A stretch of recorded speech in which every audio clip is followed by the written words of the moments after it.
The Lord be with you.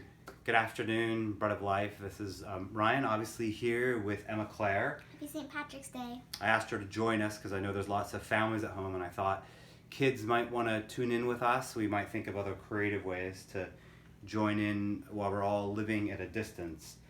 I asked Emma Claire, I thought it'd be a good idea to start with a good St. Patrick's Day joke. You have one for us? Why shouldn't you never buy something from a leprechaun? Why? Because they're always a little short. Good.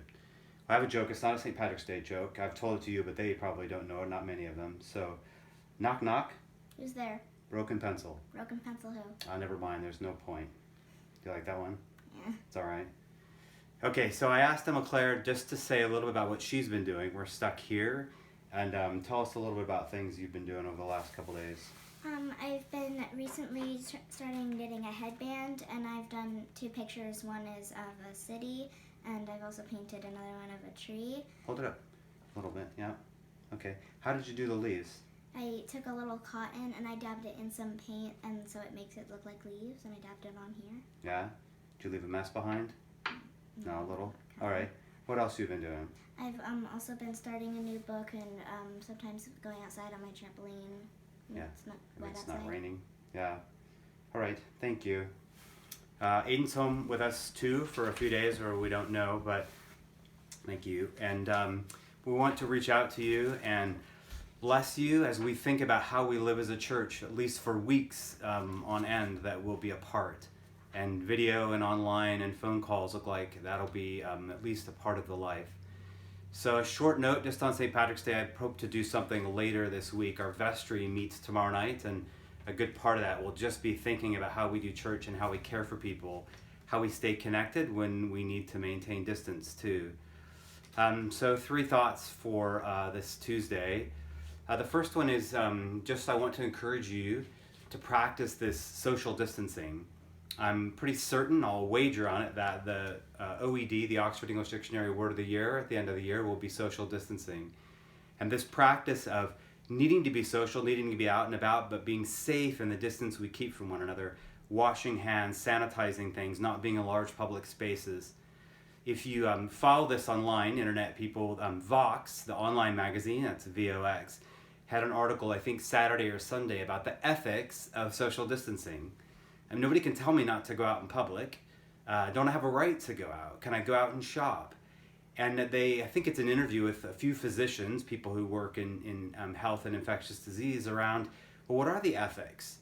Can I go out as much as I want? Can I go in times of the day when it's crowded? And so there's just simply advice and some reflective thinking about what does it mean to be, honor that space. And I think that's important because they're recognizing the more we honor it, the more we slow the speed of patients and people with needs showing up at doctors and at hospitals. And the more we slow that process, flattening the curve, the other word of the year, the more space we give for medical people to give full attention, especially to those in need. So that's my biggest piece of advice, my encouragement.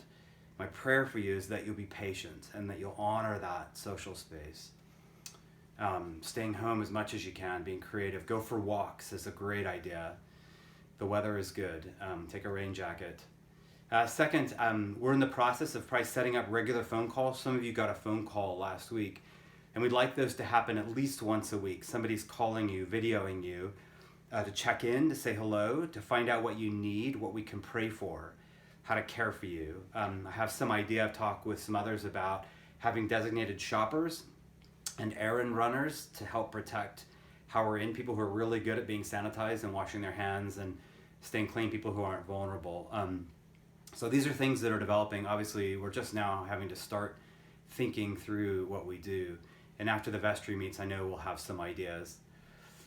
Third, maybe I said there was 3 ideas or 4, but on Sunday when we worshiped, I put the sermon online, and the students who prayed morning prayer took photos and sent them to me. It was unbelievably encouraging to see them praying while we were praying.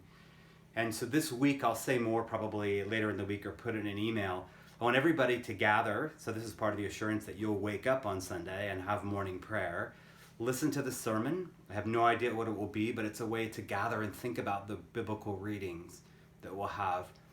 And then take a picture of yourselves, your family, your household, your home, your pets, and send them. And we'll have directions for that, but maybe build a collage we can send out to the church in that week, later in the week, so we see one another while we worship and while we exercise our faith together.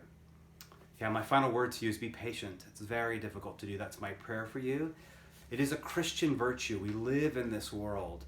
I look at the media and the secular culture, and they search for vocabulary to talk about this time. They don't know about Christian hope and patience and long suffering that we are called into. And I encourage you to be an example of that to the world around us. And then as time runs on here, I want to leave us with a short poem. Malcolm Gate, if you know him, he has a book for poems for Lent that are from Herbert and Donne and Coleridge and from his own poetry. And he has a poem on St. Patrick today, and he sends it knowing that we're all not going to be at St. Patrick's Day parades today. We're going to be closed at home. St. Patrick, born in England, taken as a captive to Ireland, was released, came home to Britain, had become a Christian, and felt called by the Lord to go back to Ireland and bring the gospel to those who imprisoned him. So I leave you with that, you'll hear that captured in this poem as I read today by Malcolm Gate. 6 years a slave, and then you slipped the yoke, till Christ recalled you through your captor's cries. Patrick, you had the courage to turn back, with open love to your old enemies, serving them now in Christ, not in their chains, bringing the freedom he gave you to share. You heard the voice of Ireland in your veins, her passion and compassion burned like fire. Now you rejoice amidst the three in one, refreshed in love and blessing all you knew. Look back on us and bless us, Ireland's son, and plant the staff of prayer in all we do, a gospel seed that flowers in belief, a greening glory coming into leaf. Amen. God's grace and peace be with you.